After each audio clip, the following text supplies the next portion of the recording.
Okay, hello. Welcome everyone. Thanks for joining us on another Theory Thursday evening, May 23rd. Tonight, we're going to be hearing from our Federal Secretary of Socialist Action Canada, Barry Weisleder, and we're going to be looking at Trotsky's Permanent Revolution, very important piece with a lot of timeless lessons for us still. So with all that being said, take it away, Barry. Well, welcome everyone, and good evening, coast to coast. Trotsky's theory of permanent revolution was first introduced over 100 years ago. Leon Trotsky's idea remains a vital tool for understanding the world today. The theory shows that only the working class can lead a socialist revolution.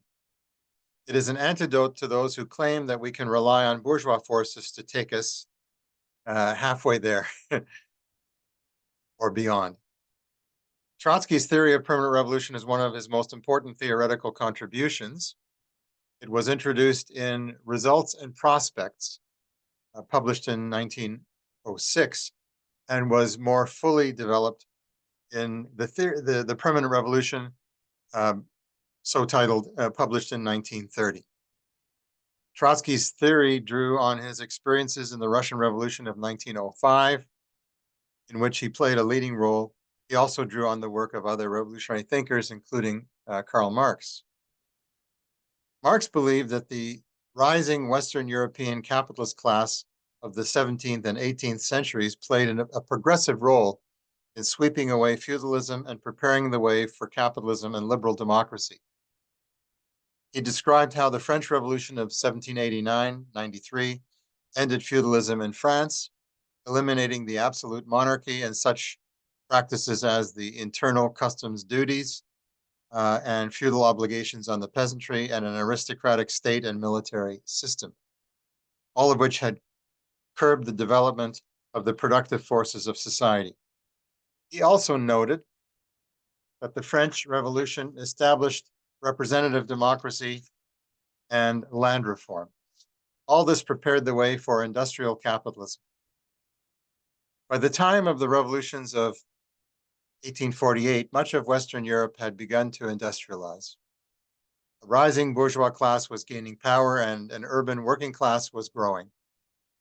Marx observed that in Germany, a country then economically backward, the rising liberal bourgeoisie, in its struggle against the still powerful remnants of the feudal nobility, was unable to fulfill its historic role of unifying and modernizing the country, unlike its earlier French counterpart. Feeling threatened by the growing working class, which did most of the actual fighting in the revolutionary movements of the time, the liberal leaders froze in fear and attempted to negotiate with the forces of reaction before their movement collapsed. Several dynamics played out in other less developed areas of Europe. In more developed France, the revolution also failed when bourgeois Democrats were unable to advance greater democratic social reforms. This showed that the working class, the producing class in society, was also the most oppressed. It was the only class capable of advancing society to a higher stage of development by fighting for its own demands.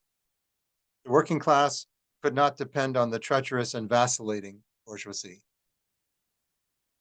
Marx most famously used the term permanent revolution in a March 1850 speech. He was referring to a working class strategy of maintaining political independence with a consistent series of militant political demands and tactics. This prefigured Trotsky's later theory, which built on Marx's ideas and asserted that it would be up to the working class to carry forward the struggle against the remnants of feudal despotism and open the way to social advancement in countries where capitalism had developed late, such as in Russia. Unlike Trotsky, Marx did not believe that a society could move directly from control by a semi-feudal aristocracy to the working class taking political power. He envisioned a period of rule by the petty bourgeoisie, small shop owners, and craftsmen after the abolition of feudalism. The bourgeoisie, intrinsically opposed to the interests of the working class, would have an interest in preserving and developing capitalist property relations. And in such a situation, power would be contested between these two classes. Continued independent working class struggle would be necessary, a permanent revolution, until the socialist transformation of society was achieved. Trotsky drew on these insights to analyze the situation in early 20th century Russia, which had only abolished serfdom in 1861. Russia was still largely under the control of feudal landlords, who, together with the military and church, propped up the backward czarist autocracy and impeded the economy's economic development. Russia had begun to industrialize in the late 19th century, with much of the investment for that coming from foreign financiers and the feudal nobility. Because of its history, in which trade was discouraged and during which the country developed as a militarized state on guard against foreign invaders, Russia had a weak, independent bourgeois class, and the state took on industrial development. This industrialization happened much later than in other Western European countries, and in a top-down fashion. For these reasons, Russia's bourgeoisie was unable to fully modernize and develop the country as a whole. In his book, 1905, Trotsky explained these class dynamics against the backdrop of Russia's overseas imperialism, which had led to disaster in the Russo-Japanese War. Trotsky described the vacillating role of the liberal bourgeoisie in the subsequent revolution of 1905. The Russian bourgeoisie, originally opposed to Tsarism, quickly abandoned support for the revolution and tried to make an accommodation with the state. It was up to the working class to advance the fight against the Tsarist autocracy, often in bloody street battles. Workers' councils, or Soviets, to use the Russian word, took control of much of the capital city, Petrograd, for a time. Trotsky chaired the short-lived Petrograd Soviet before it was crushed. Unlike how Marx had seen the revolutions of 1848, Trotsky felt the events of 1905 showed that in Russia, the tasks of national development and democratic reform, which in more developed countries had been carried out by the bourgeoisie, could be accomplished only by a working class-led revolution that would also mobilize the poor peasantry. Trotsky drew on Marx's insight that the working class would then need to continue its own independent struggle against the bourgeoisie's attempts to maintain capitalist property relations. In such a situation, the working class would have to carry out the socialist transformation of society. Trotsky's theory was not widely embraced within the socialist movement of his time. Marx had described that many societies progress through increasingly complex levels of organization throughout history. The French Revolution was a milestone in the transition from feudalism to capitalism.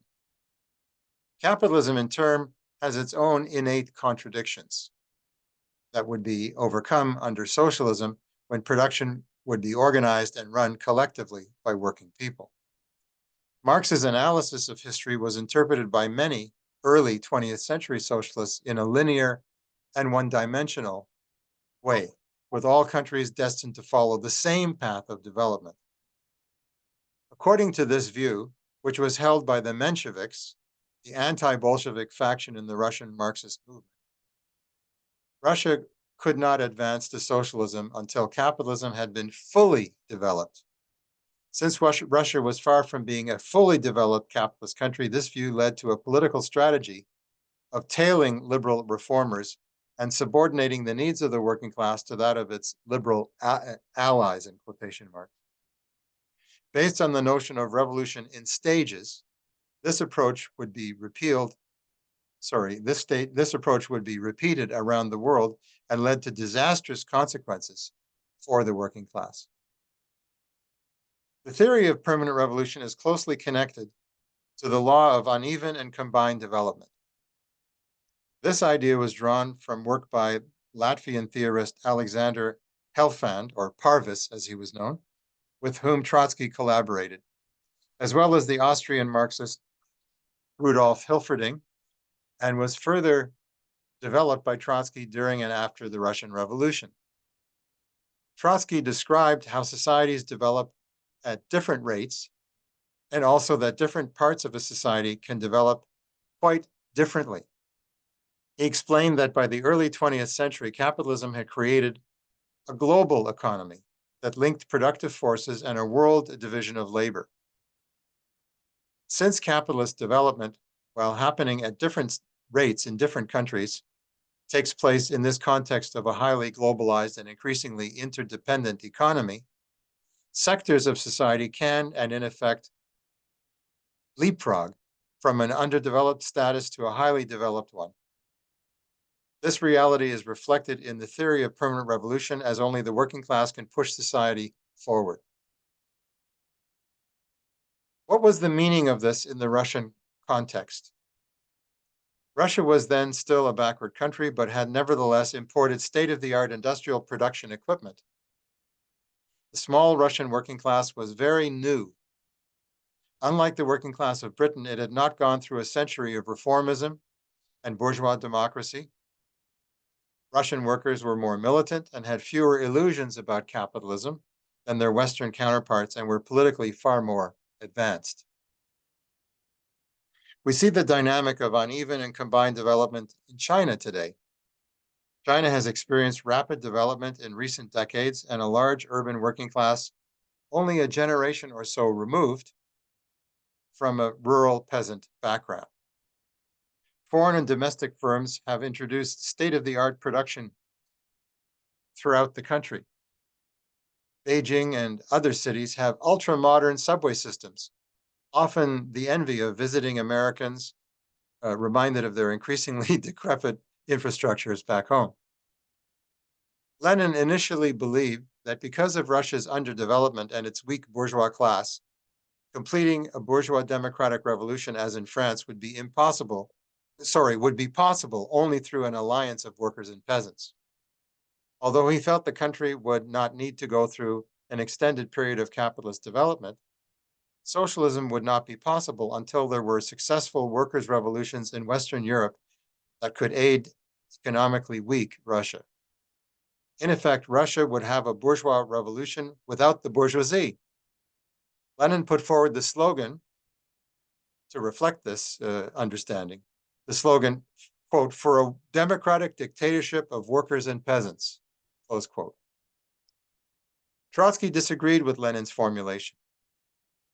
He held that the peasant class, which was made up of independent producers, would not be able to unite for common demands and would be politically torn in different directions. He also noted that an agrarian revolution would not be possible in the context of a purely bourgeois democratic revolution. Agrarian revolution would be possible only in the context of a transformation of society led by the working class. The Russian revolutions of 1917, both March and later in November, convinced Lenin to adopt Trotsky's view.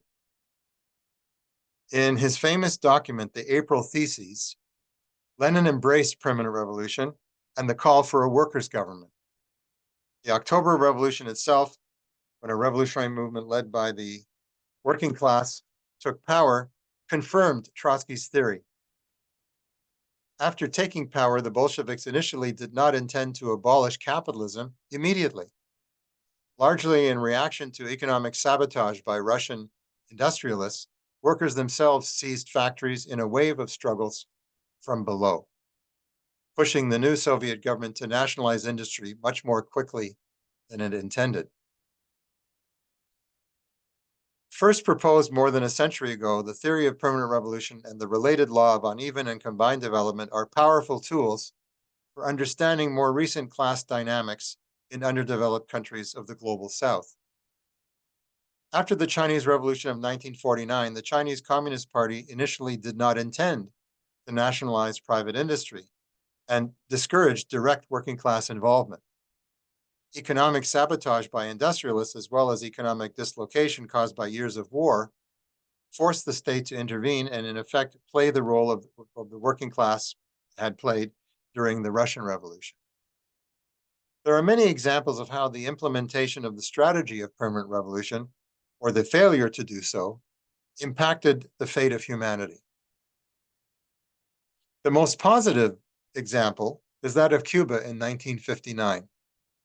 Led by Fidel Castro, Raul Castro, Che Guevara, Abel Santa Maria, Camilo Cienfuegos, Vilma Espin, Celia Sanchez, and others, the July 26th movement in Cuba defeated the US-backed Batista dictatorship and implemented socialist measures. That included a very radical land reform, literacy campaign, and public health care. When Washington imposed a trade embargo, the revolutionary government nationalized Texaco, big business, and the banks. As Che Guevara famously said, they nationalized the capitalists, quote, right down to the nails in their boots. They defeated President Kennedy's Bay of Pigs invasion in April 1961. They sent Cuban doctors and soldiers to Africa and across Latin America. Che's motto was, create 2, 3, many Vietnams. Unlike the Chinese Communist Party, which invaded Vietnam and sought profitable trade relations with major capitalist powers. Algeria won its independence from France in 1962 through armed struggle. But the government led by Ahmed Ben Bella, though nominally socialist, was chaotic and inconsistent. For example, it failed to take control of the former French colonists' huge farms. Ben Bella's hesitation allowed Houari Boumediene to seize power in a coup in 1965, which kept Algeria in the capitalist camp. Indonesia was on the brink of revolution in the early 1960s, with the largest communist party in the neo-colonial world. But the PKI, or the Indonesian Communist Party, on the advice of China, supported liberal nationalist President Sukarno. In 1965, Sukarno turned against the PKI, leading to the massacre of over 1 million members of the party, generating literally rivers of blood in Indonesia. Chile in 1970 elected a nominally Marxist president, Salvador Allende. Allende proceeded with modest land reform and nationalization of copper and other resource industries. As expected, this angered Washington and Chilean capitalists. To appease big business and giant landlords, and on the advice of the Chilean Communist Party, Allende's Unidad Popular government reversed course, denationalizing some firms, overturning the land reform, even bringing the military, including General Augusto Pinochet, right into Allende's ruling cabinet. This emboldened the right wing and Henry Kissinger, who engineered a coup on September 11, 1973. Pinochet killed over 20,000 leftists. One of the first governments to recognize Pinochet in power was China. The Philippines, with a population of 117 million, is a resource-rich country dominated by US imperialism. It has a large radical opposition. Unfortunately, the Communist Party of Philippines and its New People's Army are devoted to the Stalinist idea of a national democratic revolution, this two-stage revolution that I've mentioned again and again. The Nat Dems, as they're called, seek an alliance with the liberal bourgeoisie. That meant during a radical upsurge, urging a vote for Cory Aquino, the head of a big landlord family, in 1986 as a lesser evil to dictator Ferdinand Marcos. Aquino did little for workers and farmers in her 6 years as president, leading to demoralization of the movement and the continuation of imperialist domination of the Philippines. Then there is Nicaragua and the stillborn Sandinista Revolution of 1979. Insurgents overthrew the US-backed dictatorship of Somoza, But the Sandinista National Liberation Front hesitated to take control of the economy, nationalizing only the land of the Somoza family, not of the whole landlord class. Washington's prolonged Contra War took a huge toll. Conservatives won a subsequent election. FSLN became a social democratic electoral party, regaining office and adapted to pressure from the Catholic Church to outlaw abortion, gay marriage, and changing gender. And of course, it didn't embark on public ownership of the economy. The revolutionary situation in Venezuela, pushed forward by Hugo Chavez, who was the country's president 1999 to 2013, is stalled today under Nicolas Maduro. The oil industry is publicly owned, but the biggest banks, food chains, and manufacturing firms remain in private hands, while the US strangles the Venezuelan economy. Maduro's appeals to a supposedly patriotic bourgeoisie fall mostly on deaf ears. Look at the events of 2011, the so-called Arab Spring, notably in Egypt. They showed the importance of an independent working class movement. After overthrowing Hosni Mubarak, a powerful revolutionary upsurge was derailed by middle-class leaders that led to the 2013 military crackdown by Abdel Fattah el-Sisi, the current president of Egypt. It was a huge mistake for the nationalist movement to support Mohammed Morsi of the Muslim Brotherhood, who ruled for 1 year, ending in July 2013, after which the military took charge. The law of uneven and combined development, that under capitalism, development takes place in the context of a highly globalized world, and that a militant, politically well-developed working class can exist in a society with a more backward, underdeveloped society, reinforces the power of the theory of permanent revolution, that it is up to the working class to move society forward. The theory of permanent revolution, in turn, provides a powerful argument against reformist two-stage theories of revolution that is still present on the left, and even among liberals who today still assert that the right wing must first be defeated and bourgeois democracy must be installed before an independent worker struggle can begin. History has shown that the bourgeoisie's interests are not those of the working class, and workers rely on the bourgeoisie at their peril. The working class is the only force that can move society forward to socialism. That is the overriding lesson of the strategy of permanent revolution. Thanks very much, and look forward to questions and discussion. Thanks so much, Barry. That was very educational. Loved it. Yeah, I'll admit I have not done the reading yet for this one, so very sheepish, I know. But thankfully, you've summarized it there. I did started, in preparation, I was reading through, and I'm very intrigued now. So if anyone hasn't read it yet, the link is in the emails we sent out. There's a lot of back and forth. You can tell Trotsky goes into some of the polemics and the differences and the disagreements and the interpretations of concepts and stuff. So it's really interesting read. I definitely want to go back and read it all now. So the floor is open for questions. You can write it in the chat. I'll read it out or put up your hand.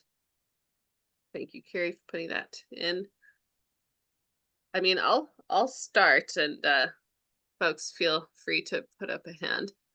But yeah, I mean, so I'm not super familiar with this. I understand the general concept as I've understood it has always been kind of, as you were saying, Barry, counterposed to stage theory. That's kind of the main thrust of it as I understood it, which I'm happy to hear, because honestly, stage theory has always seemed a little problematic to me. Like, not necessarily appreciating the dynamism of people, or maybe human adaptive behavior and stuff. Yeah, it just seems overly kind of rigid. So there's that part I understand. And then it also seems like it's a main thrust of the concept is to consistently fight for, real worker democracy, even in a nominally socialist or communist government. And so that's kind of where the permanent revolution comes in, where it's like you always have to be moving towards, I suppose, that goal of true communism and worker democracy. And I guess I'm not sure necessarily where those two things meet or how they interact. Like, okay, so you don't have stage theory because we can recognize that you can reach socialism, reach a revolutionary potential where people understand, they go from either feudalism to socialism. Well, I guess that's really it, or capitalism to socialism, but we understand that, or maybe capitalism straight to communism. Hey, who knows, right? I think some people could argue it's neo-feudalism now to socialism. But yeah, so my question is, how does that the not wanting to stick to stage theory and understanding that uneven and combined development relate to or translate to then socialists and communists themselves, maintaining that democratic vanguard within the workers' government. Does that make sense? Well, I think I get parts of it. First of all, it is important to understand that the permanent revolution is counterposed to the stages concept.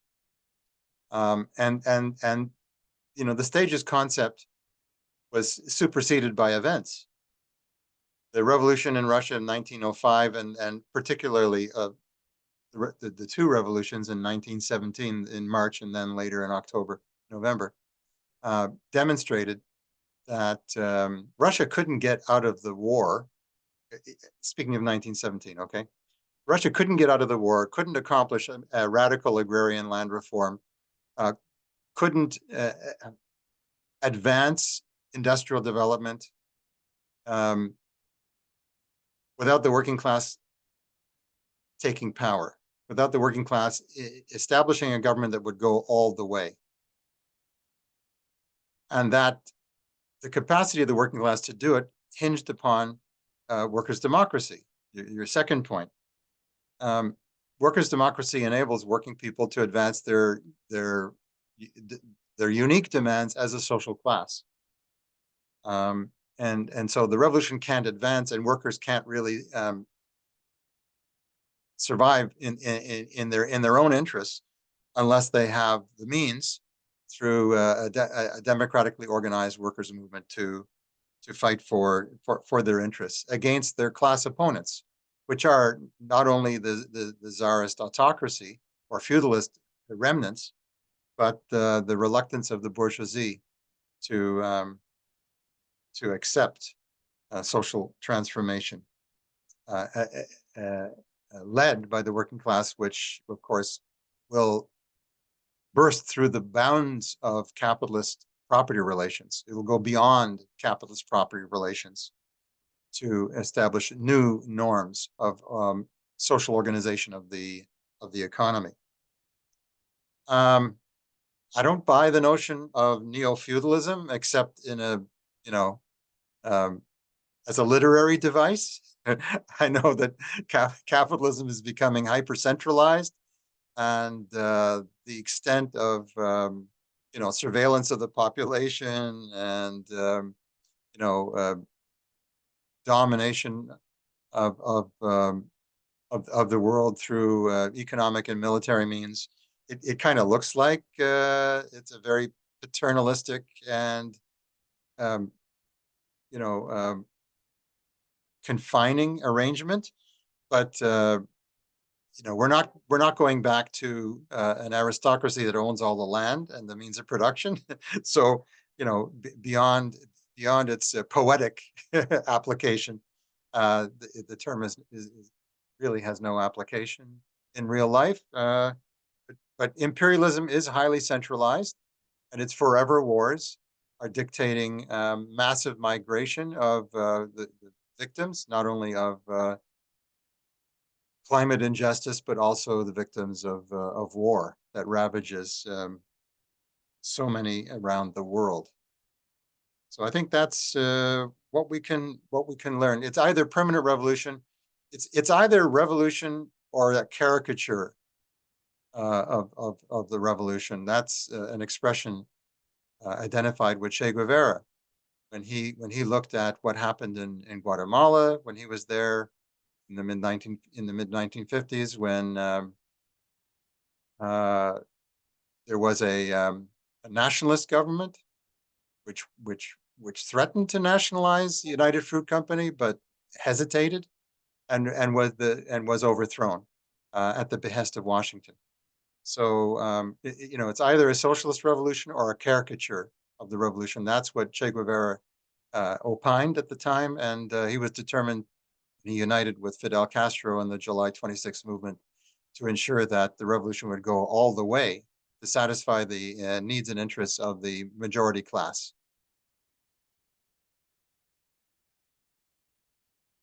Cool. Tom, I see your hand there.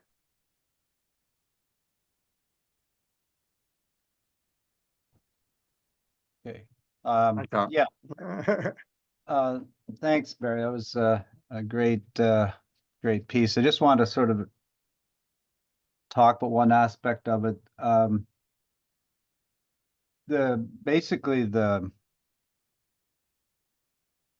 think part of what the permanent revolution is saying is that the revolution is not by nation. It's an international process, and which flies in the face of socialism in one country and so on. But in respect to the world revolution, it's interesting. Came across this piece, Trotsky in 1929, where he was already indicating that United States was now was reorganizing the world, was the new order, and that the nation states' importance would decline. And that was kind of seen as a little bit out there in 1929, to say the least. And but he obviously was, I think he was living, well, he worked very closely with our comrades in the United States and was pretty aware of the world economy. And so, in spite of there was a little Keynesian detour where the nation states went through some growth and they were actually able to drop some crumbs towards the working class in terms of concessions. But really, we're at a point again where the nation state has very limited control over capital. The capital is an international phenomenon, of course, and makes it more clear again. I think it really verifies Trotsky's theory of a permanent revolution and the critical role, leadership role of the working class. I remember the Socialist Workers' Party used to have a banner I always liked that says, "Only the working class will go all the way," which is kind of a slogan that. So it's so we're seeing the whole economic and political decay, and I wouldn't say that there's feudalism resurfacing, but there's certainly some very ugly aspects of capitalism, the fascistic tendencies and the authoritarianism that we're seeing. And so, maybe we haven't completed the bourgeois revolution here. I mean, there's certain backward tendencies there, that's for sure. And certainly allying with liberals, certainly in advanced capitalist countries or even in the third world is going to blow up. And those are good examples that you went through, Barry. I was talking to the Nicaraguan ambassador when I was down at the anti-war convention in the States. Not a detailed one because of language challenges, but Jeff and I were chatting with him, and Jeff was reminding him of he's a very young comrade from Nicaragua. He was telling him about the debates that they held around at that time when he was in Nicaragua shortly after the revolution, talking about land reform and how important that was to go beyond just Somoza's land, but the entire nationalization of land. And that was you know, in Jeff's mind, and I think that's what you're saying here, Barry, that was kind of a critical turning point in that revolution, that so many lives were lost, such a hard militant struggle was waged against the Contras, and sadly, it is reduced to a social democratic type organization now. It's almost like being at a, you know, talking to an NDPer. It was quite shocking in terms of his worldview. At any rate, that was your impression, eh? yeah. Anyways, I just wanted to sort of draw out that aspect of it. I guess I would like, Barry, if you could comment a bit more on the socialism in one country piece and how that links to the permanent revolution, because it's still yeah, so like, I guess the way I was seeing this, and I confirmed this in a little bit of reading I was able to do, there's sort of three aspects to the applications, I guess, of the theory of permanent revolution. One is certainly the question, you know, the revolution and what critical role the working class leading that and completing, and where necessary, completing the bourgeois revolution. But also, like, as I say, what happened in the Soviet Union itself, and that Trotsky's analysis of the projecting the end of the revolution eventually.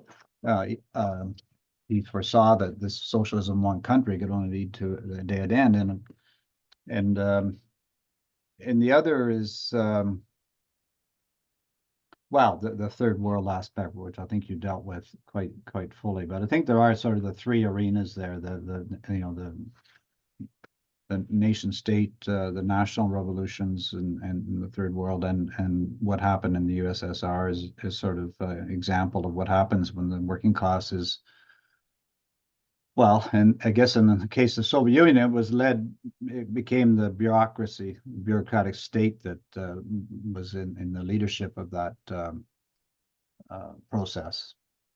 And and Trotsky predicted eventually it had high risk of reverting to a capitalist, you know, have the revolution being overthrown. That didn't happen for several decades, but Trotsky foresaw that process.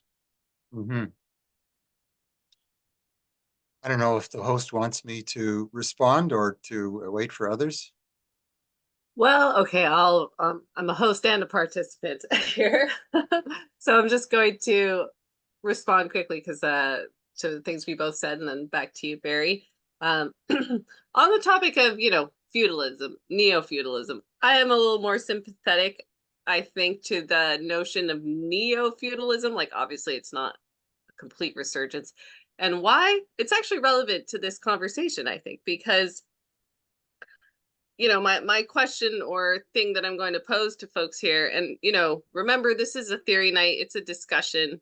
It's like, jump in, comment, critique, push back, give your thoughts. It's not just like a Q&A, right? So we're here to build our understanding of the concepts. And yeah, so my question is, like, what was the revolutionary character of capitalism to begin with? This is an important question and something that Marx recognizes, right? What was it that was distinct from feudalism that gave capitalism its sort of liberatory character? It was the mobility of a wage earner who was no longer tied to their land through land rent and debt peonage. They didn't have really a lot of market interaction with currency. This was, you know, because most things were, you grew your own stuff, you had your own stuff, or you yeah, or the, you know, the credit was taken by the stuff that you sold, you know, so there wasn't like a big market economy necessarily. And the revolutionary character of it was that there were some, okay, Adam Smith again, I'll be quick on this, but the more classic people that we think about as capitalists, how did they challenge the feudal order of the day? They advocated for markets that were free in terms of people had like an even playing field. So they argued against the rentier landlords. I think there's a very good argument. Actually, the data does evidence that there is a resurgence of rentier landlords that own the majority of capital in the world. And it's like in the world. So the revolutionary character of capitalism that once existed, I think, has like incredibly declined, and that's due to the same forces of capital accumulation that explained feudalism, right? Like the extractive rentier, like vacuuming up of everything. The type of capitalism that even Adam Smith advocated for, Ricardo, these people, was a more competitive capitalism, but competition requires regulation, not just giving it all to the rich people. They hate competition, right? They love monopoly, and it always results in monopoly inevitably, whether it's land monopoly or market monopoly, which or finance monopoly, which we have all three now. So to that extent, and to the fact that people are increasingly stuck in just kind of cycles of debt peonage where their mobility is becoming limited and their capital, like we have capital, but it all goes to debt service, right? So our mobility is limited. So there's some aspects there that I think are a compelling argument, but that's not to say that it's just like it was before and that we can transplant notions. But I think why that's relevant to this conversation is also like, because if the whole question is permanent revolution and we can't take for granted that things go through stages, then the question is, okay, well, if we've lost the sort of revolutionary character of capitalism that happened 200 years ago or so, what does that mean for us now moving forward in terms of how we could foment the revolution at home and internationally? The last thing I'll say to Tom's point about how are the internationalism and permanent revolution and uneven and combined development connected, another really good question. And to me, I think that's because if we assume that stage theory is correct and internationalism is correct, then that would mean that every nation state, every country has to coordinate at the same time, basically, to reach the same stages and to overthrow capitalism all at the same time, which is clearly like not going to happen and impossible. Uneven and combined development at least allows for, and permanent revolution allows for the coordinated uprising of various different societies and different sort of states of economic and I guess consciousness development. And just lastly on that point, I think something that's important to recognize, I'm certainly in this camp, is that understanding the nature of like modern hegemonic capitalism means that uneven and combined development is really problematized for other nation states. So socialist governments do need to recognize the international character of capital forces and capital violence and military that will not allow nation states to develop their own national economies. So those two things are related.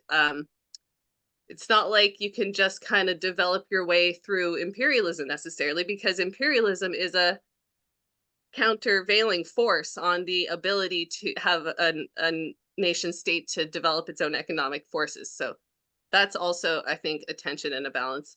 I said I would bring it back to Barry, so I will do that. And I see your hand, Kiri, after that. And anybody else, feel free to raise a hand or in the chat.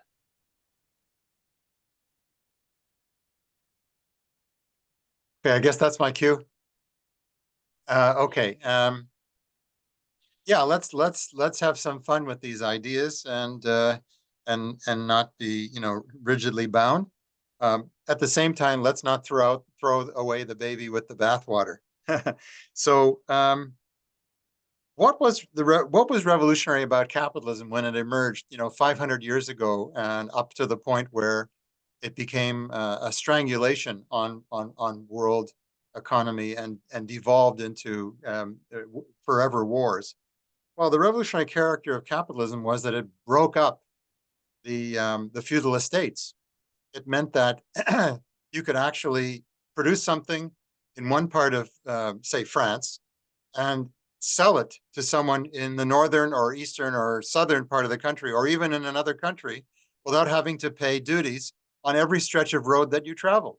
Because literally, the roads pass through guard stations every few dozen kilometers, and to use the roads, you had to pay.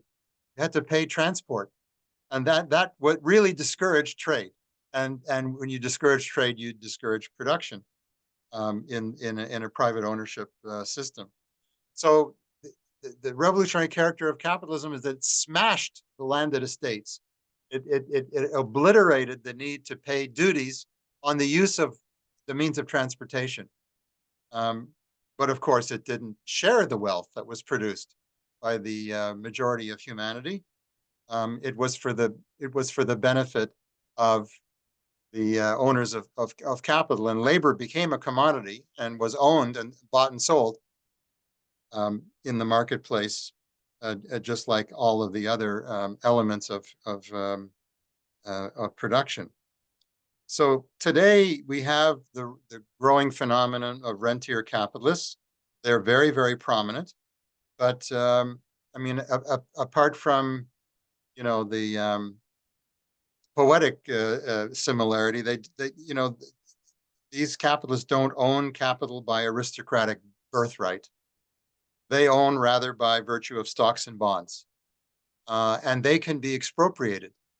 Under feudalism, you had to basically,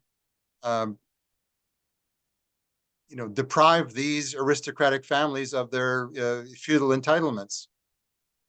So today we have to disentitle the super rich rentiers or the super rich owners of capital, but it has to be done by workers seizing the means of production and instituting a government in their own interests.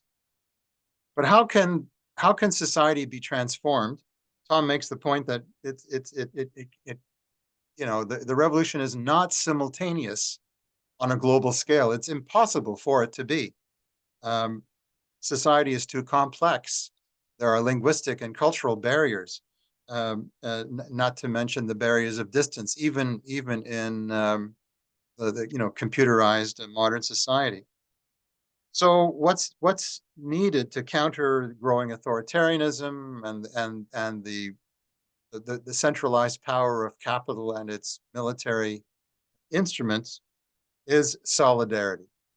Solidarity is necessary to achieve socialist transformation. Given combined and uneven development, the revolution will take place in different ways at different times in different places, but we need to support revolutionary outbreaks. That's why socialists like us are in the forefront of solidarity movements, even when socialism is not on the immediate agenda, as in, for example, the defense of the Palestinian resistance, the opposition to the genocide in Gaza and the West Bank. Nonetheless, there's a potential that the resistance, that the insurgent Palestinians who, will never give up their rights as a nation, they will inspire the working class in Egypt and Iran and Syria and across the Arab countries of the Mediterranean and the Indian Ocean. They will inspire them, and that has a profound revolutionary significance. Israel is a bastion of imperialist domination of the oil-rich Middle East. That's why they're so invested in the colonial settler state, which is a tiny piece of real estate, but its possession of nuclear weapons and perhaps the fifth or sixth largest, best equipped army in the world relates to the fact that there's a lot at stake in the region. And if Israel is toppled, the Zionist state is smashed, then imperialism enters into a very decentralized political and economic situation, which is pregnant with revolution. So solidarity with those who are fighting back, solidarity with those who are pushing for workers' rights, whether it be the defense of pensions in France or the fight to unionize the big grocery and marketplace chains in the United States. These movements have profound implications of a very radical sort. And solidarity is needed. And that gives rise, and I'll end on this point for now, the need for a world party for socialist revolution. The need for the coordination of the work of revolutionaries on a global scale has never been more important, because now we face climate change and we face the threat of nuclear annihilation, which is brought ever closer by the conflict over Ukraine, and not to mention what's happening in the Middle East. So we need more than ever to be coordinated, to offer organized solidarity, and to build a party of many parts, but which is united by a revolutionary program and strategy that rejects the completely bankrupt notion of revolution by stages, that will unleash the working class from that kind of ideological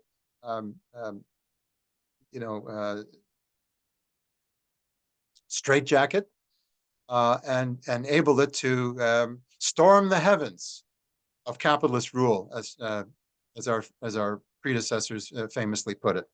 Thanks. Okay, let's go to Kiri and then Maria, I think, and then I'm sure there'll be more to respond to at that point. Barry. Thanks, Cost. I will pass the opportunity to Maria for gender parity, and thanks.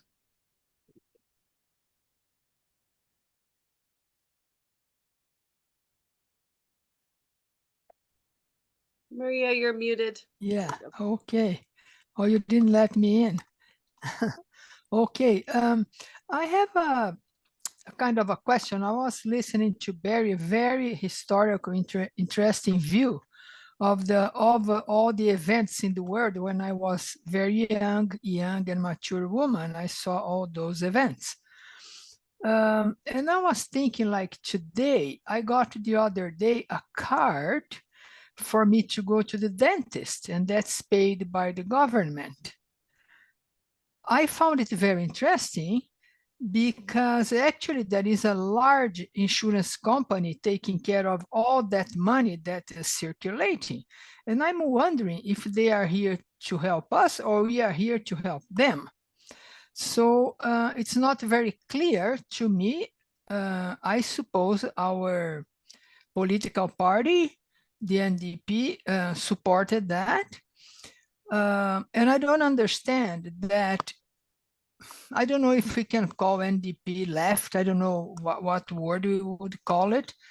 But I understand that we are not supposed to support any neoliberal attitude, because if we do that, we are, I don't know the word in English, but we are shooting our own feet. We are doing more harm to us than good in doing it. So I think it's a step backward, actually.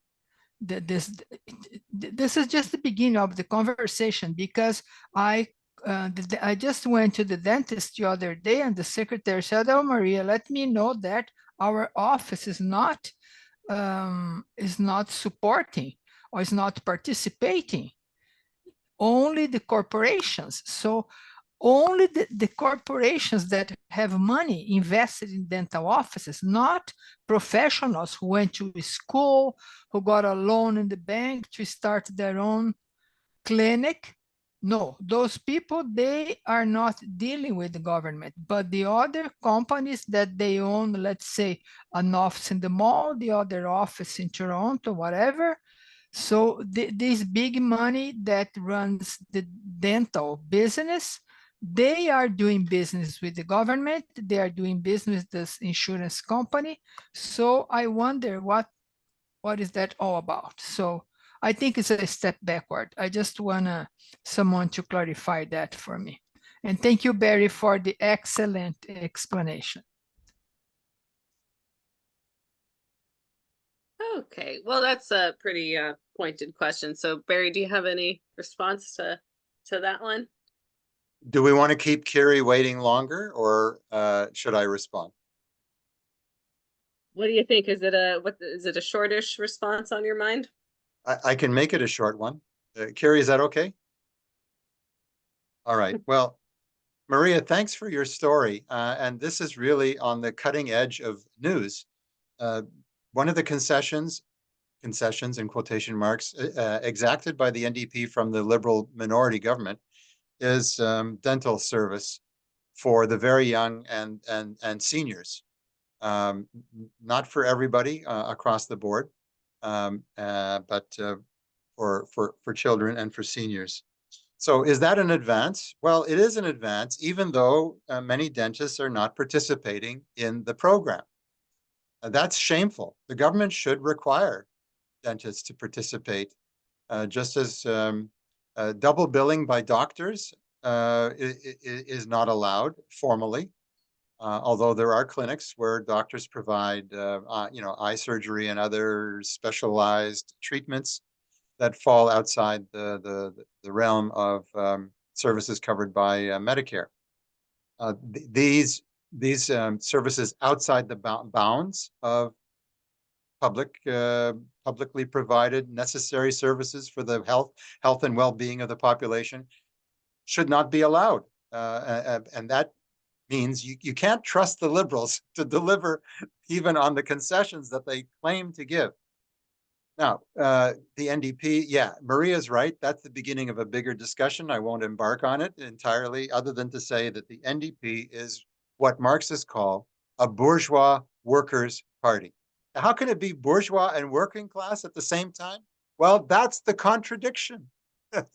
And that's why socialists are involved in it, to exploit that contradiction, to say to the ranks of this party, you're not being well served by your leaders. We think that you should fight for socialist policies, and that means universal dental health care, psychological care, massage therapy, all of the needs in the total package of good health services should be provided, and you can't rely on the Liberals to do it. Should the Workers' Party, the NDP is linked to unions, should it demand universal health care, including dental? Of course it should. We're not going to give up this demand. We're going to advance it as much as we can, but we cannot be bound by the limitations of this party. That's why we have to build a revolutionary party that stands unambiguously for full dental coverage and the subordination of all of the instruments of society to meet human needs. That's why we build a revolutionary party, and we need a revolutionary international party to extend this struggle beyond borders, because solidarity knows no borders. Stop there. Heck yeah, solidarity. All right. And yes, perhaps if we have time, we'll address the NDP question, but I was thinking about that as well a little bit, Maria. Okay, Kiri, and then we have a question from Tom in the chat. Yep, thanks, Flo. So the question I have for Barry is, would you say that the capitalist class is on the brinks of collapse is because right now, as we could see, like Julian Assange, he's been prosecuted for exposing the crimes of the capitalist elites, as well as Edward Snowden. He is also controlled. I mean, he's also had to find a new home because he, in one way or another, done the same, exposed the surveillance state. So there are individuals, journalists and political activists who are being silenced and manipulated, or tortured, or being kidnapped, and being subject to all forms of censorship. So does it mean that we are closer to the goal than that we think, or is it means that there's a different I guess there's a different way that we need to approach this this permanent revolution? Thank you.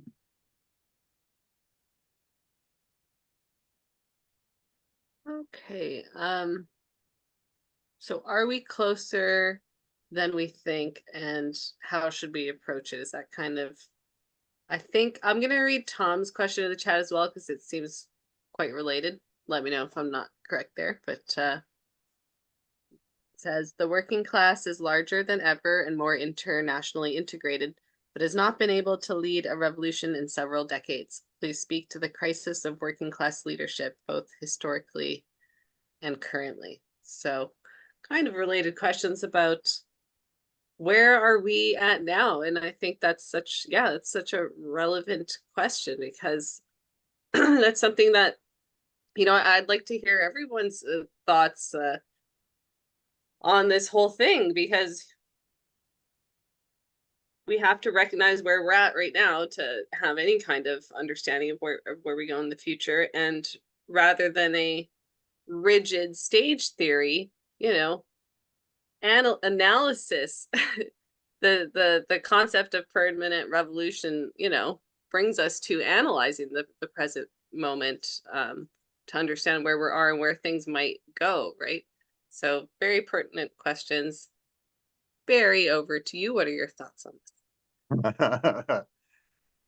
Well, thanks a lot for those poignant questions. And your kids are getting into the picture flow. That's nice to see them. So actually, that's a larger comrade. Yes. Oh, okay. Sorry. All I saw was 1/4 of the profile. and okay, but everyone is welcome, and thank you for joining us. So Kiri asks, is the capitalist class on the brink of collapse? What we are witnessing is the death agony of capitalism. What we are witnessing is the breakdown in, you know, stable capitalist rule. We're seeing growing cracks in the edifice, but we're not at the point of collapse. Well, we are in some parts of the world, but not generally, and certainly not in North America.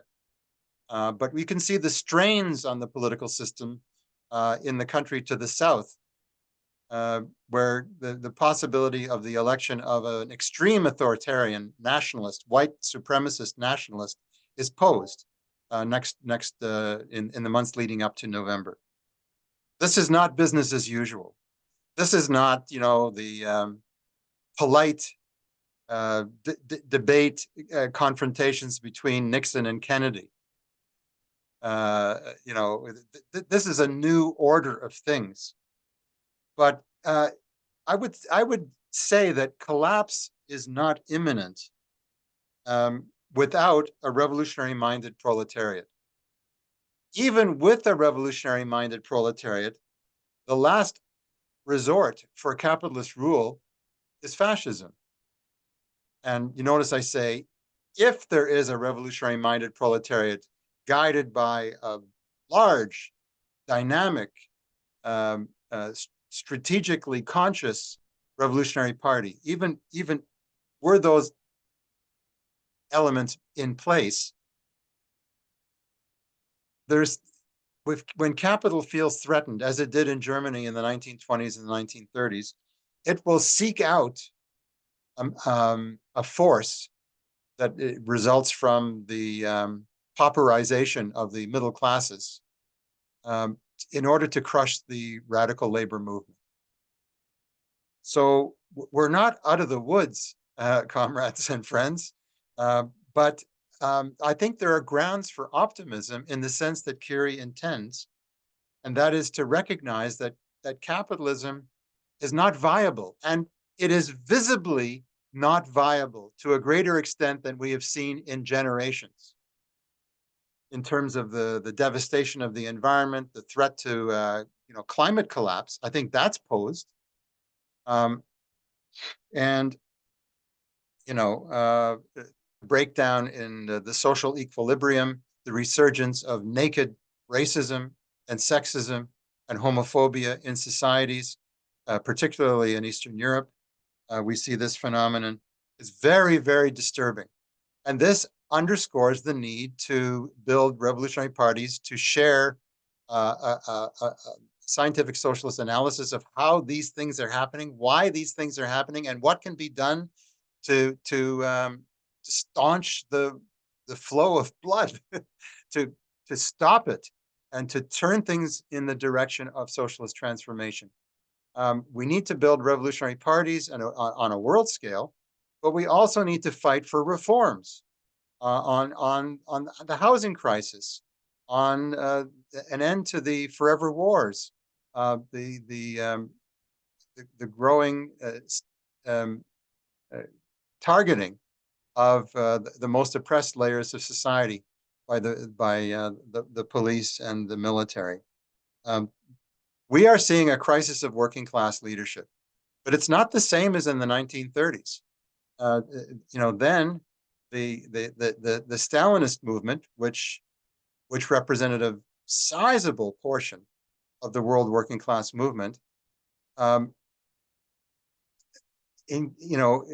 delivered the working class into the hands of fascism by saying that the fascists were, the social democrats were social fascists. They were just akin to the Nazis. There was nothing to choose between them. Instead of forming a united front of social democrats, Stalinists, revolutionary Marxists, anarchists, and others who had an interest in stopping the complete degeneration of society. So the crisis of working class leadership now is more a function of ignorance than the betrayal by a massive Stalinist movement. Stalinism hardly exists in North America and even Western Europe, but the crisis of leadership is basically a matter of the lack of historical knowledge by the working class in terms of what it, the fault of the system and the ways and means to overcome it. But the working class can learn very, very rapidly. And we saw that in 1905 and in 1917, and in the Cuban Revolution. An almost feudal, backward, quiet society which suddenly came to life, and the workers and farmers took power into their own hands. So these things can change. In fact, there's less of the forces that are going to argue for the two-stage revolution today than 80 years ago. Less so. So that when workers do take center stage and push the struggle forward with waves of revolutionary imagination, they will not be bound by treacherous parties on the so-called left.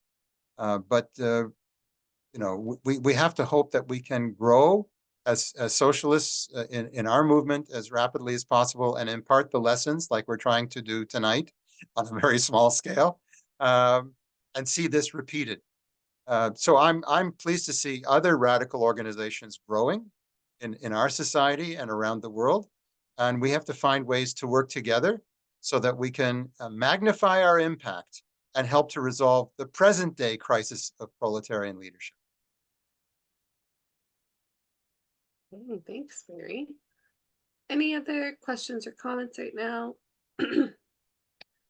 Not seeing any at this moment. I'd like to return maybe as a last question. We can kind of wrap up unless others have thoughts on this, the NDP matter more broadly. And I think what that's speaking to is a tension that I was thinking of while you were speaking, Barry, and that's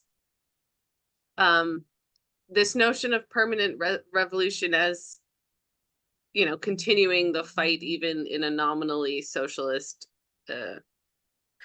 administration, let's say,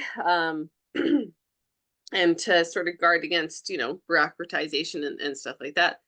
And then United Front work and the sort of, slide towards reformism that can sometimes open up. And in the case, like, is it a step? So how do we balance those two? Like, is it a step forward always to work with the Social Democrats and the United Front when, on the other hand, permanent revolution tells us we should go more extreme? And, to me, again, it just comes down to like analyzing the conditions, and rather than getting lost in like labels and categories and names and concepts, it's like, what is the function and what is the goal? But I'd like to hear your thoughts, or anyone else on that kind of tension. And a related one to that is also, the sort of the spontaneity then versus the managed kind of a revolution, because again, on the one hand, permanent revolution, uneven and combined development, it's hard to predict necessarily when there's going to be a revolutionary upsurge, right? We see this now, even like so many things are happening, something pops off, all of a sudden we got all this momentum and all this activity and mobilization. But then we know inevitably that tends to fizzle out unless there is a dedicated vanguard with, class analysis and an understanding of how to move forward with an actual goal and an objective in mind.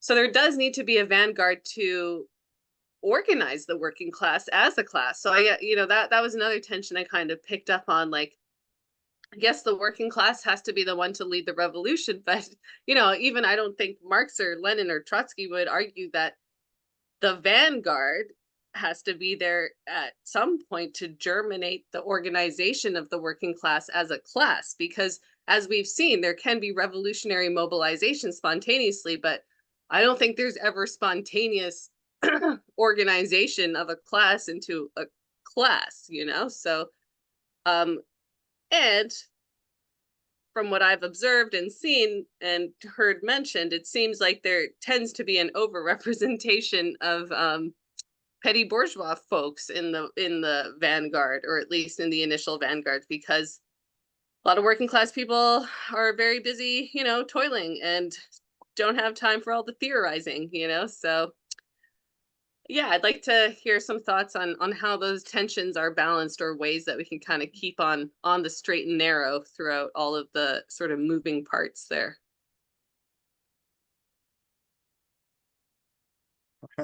Looks like it's to you, Barry. Permanent revolution teaches us that the working class can leap over the stages previously laid down as being inevitable by linear thinkers. That we can go from backward societies burdened still by the remnants of feudalism to socialist transformation. In fact, it's the only way to advance, because the less developed countries and the oppressed nations of the world are chained to imperialism by a million threads, million steel threads. To snap those threads, you need a conscious revolutionary leadership. But to say that we have to seek a revolution in permanence does not mean that we can skip over the need to win the working class to these ideas. And that's the difference. The NDP and parties of the left, like the NDP in Europe, Latin America, Asia, Africa, these are not instruments of an economy. These are reflections of class consciousness, or the lack of it, or the uneven nature of the consciousness that they embody. We can't skip over those. And this is not a mechanistic concept. Winning the majority to a revolutionary perspective is an absolutely urgent necessity, and you can't skip over it. I mean, you can pretend to skip over it. There are some organizations, I won't name names, that have emerged recently on the Canadian left that just say, well, communist revolution, join us. That's it. You don't need the United Front. You don't need to campaign inside the reformist mass workers organizations. Just, sign the card and we're on our way. That's simplistic to the absurd. Such organizations are a flash in the pan. We saw like 40 years ago, Tom will remember this, maybe others. In Quebec, there were Maoist organizations with thousands of members. One was called En Lutte. It had 1,500 members. Another was the Communist Workers' Party of Quebec, Marxist-Leninist, and they had 2,000 or 3,000 members. They would fill hockey arenas. And then they experienced a crisis over their position on the national question, which was hostile to Quebec independence, and they were indifferent to or hostile to the NDP, which contests elections that still occur on a cross pan-Canadian level, and their membership went from thousands to zip overnight, augmented by charges of sexism and homophobia and lack of internal democracy. So we shouldn't be bulldozed by these demonstration cults because they have a limited lifespan. What we have to understand is that practice in which we need to engage to win progressive workers to socialist revolution, we have to intervene in the workers' organizations. I mean, even in the United States, where trade union organization of the class is less than 12%, and in terms of private industry, less than 6%, and still the socialists in the United States have to fight inside the existing unions, not only, but including in those organizations, to fight to create an independent labor party. Because where else is there the means, the capacity to launch such a formation beyond purely propagandistic sloganeering? So we're fortunate that we live in a country, such as it is, where 30% of the workforce is unionized, more in the public sector than in the private sector, but nonetheless, it's a good thing that it's organized to that extent, and that it is linked through many, not all, of its union organizations to a political party, which sells out the working class by presenting half measures at the best of times. If we don't intervene in the workers' organizations, what hope is there of attracting the more advanced workers to a socialist perspective? What hope is there? If we just stand on the sidelines talking to ourselves, who will benefit from our brilliant analysis? We got to share that analysis. In fact, we have to present it in a fighting fashion, against its opponents in the workers' movement, and to demonstrate the power of our ideas. And occasionally we make breakthroughs, whether it's on Palestine or the fight to demand a higher minimum wage, which we won surprisingly at an NDP federal convention. We have to understand that, yes, the revolution is not spontaneous. Uprisings can be spontaneous, but that energy will be squandered. It's like Trotsky used the analogy of the piston on the locomotive. You've got this steam and it's expanding at a rapid rate because it's being fired by the coals below the boiler. But that energy is going to be lost into the atmosphere unless there's a piston that keeps driving the wheels forward, that keeps driving the train forward. That piston is so important to harness the energy of the upheaval. Well, the Revolutionary Vanguard Party is the piston. And that's what we have to build. Rosa Luxemburg was correct in her famous booklet, The Mass Strike, how the capacity of the working class can be unleashed onto society against all the injustices. But she also helped to launch the German Communist Party, which in its early days was a very healthy phenomenon. And so we're with Rosa, and we're with Lenin and Trotsky and Zinoviev and all the greats who built that party. And because of Russia's isolation, it degenerated. But it rises again and again. In China, in Vietnam, in Algeria, in Cuba. In Cuba, it won and still holds power. Amazing achievement under the circumstances. So that's the hope. Okay, thank you, Barry. Very fulsome answer. And I love that analogy. That is so good. I'm going to remember that because that makes a lot of sense. Okay, Gary, I see your hand. After Gary, bring it up for final comments, and I think we'll wrap up.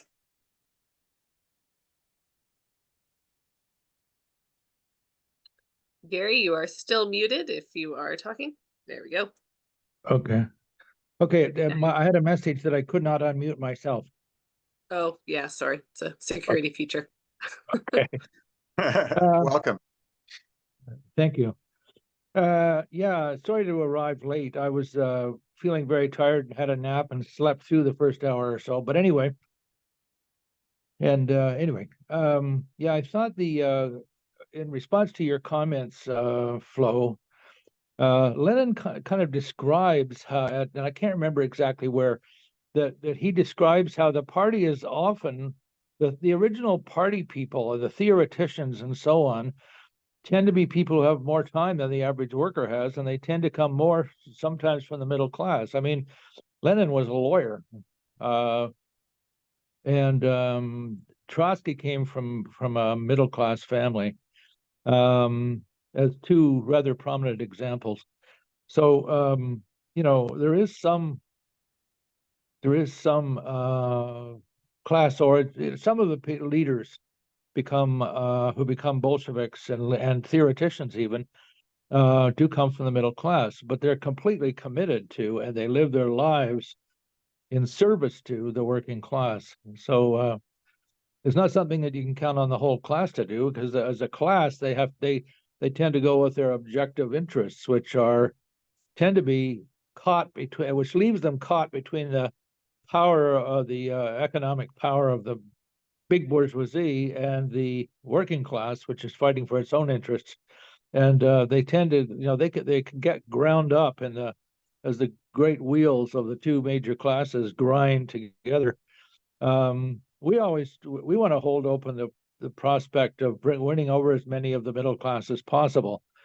I mean, some of them are shopkeepers, and they're facing the juggernauts of commerce, Amazon and people like that.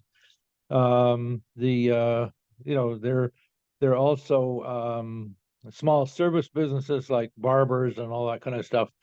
And there's the technocrats, a technocratic layer.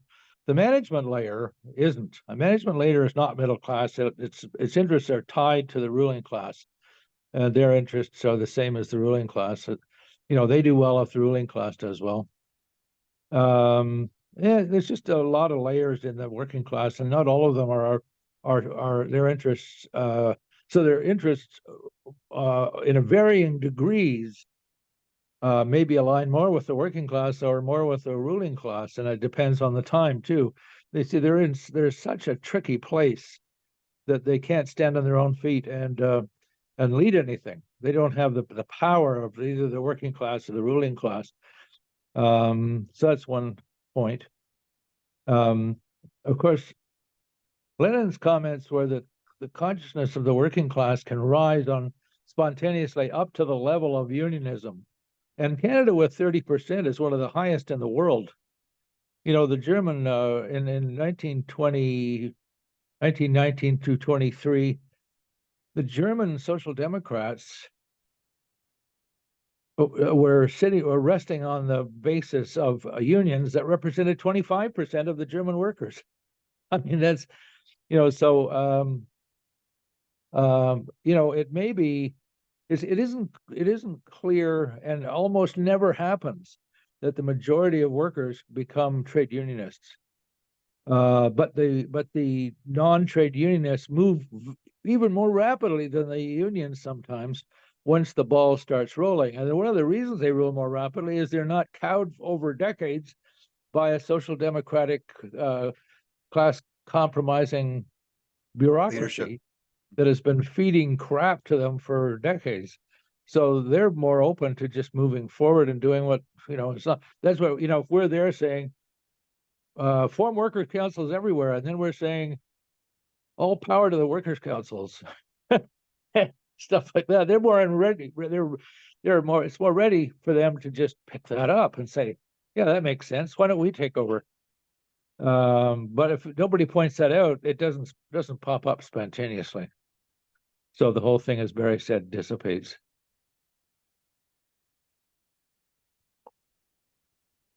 All right, thank you, Gary.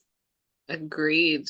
Yeah, it's interesting. I've been just thinking about that dynamic a bit more lately, last few months, like between what I'll call normie and like vanguard, And for a Normie? long time, yeah, normie. That's on the internet, that's what we started calling it, like normies, people like they're not super plugged in like we Oh, are and like obsessed or, with politics and stuff. Yeah. yeah, or ordinary folks. Yeah. Yeah. And I Well, they're used to plugged think into of them as bourgeois more, press. yeah, okay, well, yeah, like, but the majority of normies, honestly, are not as much of an impediment, I don't think, as maybe I historically thought that they would be, because they are the people that tend to just get along, you know what I mean? So it's like, if the workers become the sort of political force that starts making the rules and makes it more convenient for a person to get along with your rules rather than the capitalist rules, that's all it's going to take for the majority of normies. It's that crust of the hard crust of the bourgeoisie that and the reactionaries and the fascist reactionaries we're going to have to really worry about. But okay, so final comments to Barry, and then let's wrap it up here. Can I say one little thing? Yes, go for it. Now's your chance, Gary. That phenomenon where the furthest back, the workers not currently participating in the independent class politics, moving forward rapidly. I'm sure Barry discussed the law of uneven and combined development. That is an example of that very fact, where they are less fettered, and when they move, they can move more rapidly. Not as miseducated by the leadership of the current leadership of misleadership of the working class. That's it. Yeah, I refer to that in in quoting Trotsky on the formation of the Russian working class, the workers in the Russian Empire. Yeah, that they were less habituated to reformism. They were more gut radicals with fewer illusions in the system. Once they moved, they moved fast and all the way. Yeah. But they had a party that led them and that exposed somewhere to go. Yeah, they had somewhere to go, and they also, they kept their muskets trained on the boss class, but they also, could fire at the traitors to the right and to the left of them as they move forward, as necessary. Foster unity when possible, but if you're being sabotaged, you got to deal with that too. And I mean, politically, not violence in the workers' movement. We're not for that. But you have to politically expose your opponents who prove to be a fetter on the movement. So anyway, I'm glad that Gary delineated the different layers of the population in not an exhaustive way, but in an important way to identify some of those. And we struggle to win the revolutionary intellectuals. That's an important objective for a revolutionary vanguard party. We want to win the best of the revolutionary intellectuals. It's not unimportant.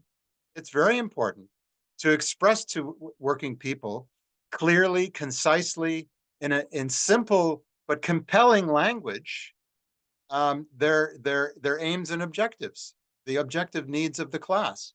And intellectuals have the benefit of training in bourgeois institutions on how to express, how to formulate these ideas more or less clearly. I mean, some intellectuals are completely useless because they couldn't even be understood by their parents, let alone by the working class as a whole.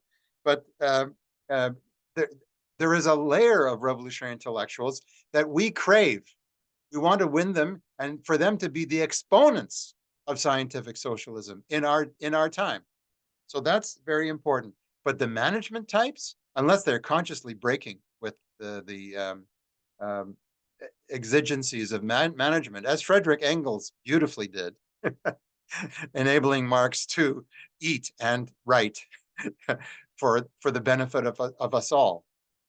But the majority of the management layer is not winnable, and they'll come up with a million reasons. Some people who were radicals in high school and then became, chief economists for the CIBC. I'm thinking of someone I know personally whose name has come up recently. They're not going to be very helpful. They're not. They've staked their claim on the side of capital, and they've done it over and over and over again. But the revolutionary intellectuals who will use scientific knowledge in order to advance the strategy of workers' power, they're very, very important to us. And here's an example. Okay. Just a few days ago, the members of the Amalgamated Transit Union, Local 133 in Toronto, voted to mandate strike action. So workers who drive the buses and streetcars and subway, trains, and including, one of our comrades, could be on strike very soon. And the bourgeoisie is going to rail against them. How irresponsible. They're forcing, hundreds of thousands, maybe millions of workers to be unable to get to work. And how this will cause, not only disadvantage, but, loss of life and all kinds of calamities. But this is because of management's stubborn insistence on making us pay for their crisis. So what the role of a revolutionary vanguard is to demonstrate solidarity, is to stand with the strikers, at subway stations and wherever the strike manifests itself, and to say, do not cross, support these workers. It'll mean the strike is shorter and will be victorious and will be an example to us all. That's important, and that's posed. And which groups on the left will seize the opportunity to play this role? Well, we will. We will, and hopefully many others will too. But that's a demonstration of the importance of an organized revolutionary vanguard. And in small things and in large things, it has its role to play. That's it. Right on. Okay, everyone. I think that wraps it up for us. This was really fun. I definitely got a lot out of it. I hope others did as well. Chris, was that a goodbye? Okay. Thanks for everybody that came out and the new faces. Very exciting. Yeah, it was a really great session. Honestly, this is super fun. So all of our Theory Thursdays and Friday night forums are kind of like this. Yeah, and then we have our educational coming up, which is a 3-parter on one day. We had 3 awesome sessions. Okay, let me see if I can read it. Okay, yeah. First one's What Future for Youth? The second one at 4 p.m., What Socialists Do in the Unions? Barry and Julius are speaking on that one. And then 7 p.m., Eco-Catastrophe or Eco-Socialism. Yes, which we have a few comrades speaking on all of those. So it's going to be excellent. On June 8th. Yeah, that's right. Look on our website shortly for a link. If it's not up there, it will be very soon. Oh, and then we got the red review. Excellent promo, Barry. Excellent. Oh, that looks really good. Yeah, I remember seeing that front cover. Okay, comrades, I think we're going to call it a night. Thanks so much for participating, and I'll see you next time. Good day, everyone.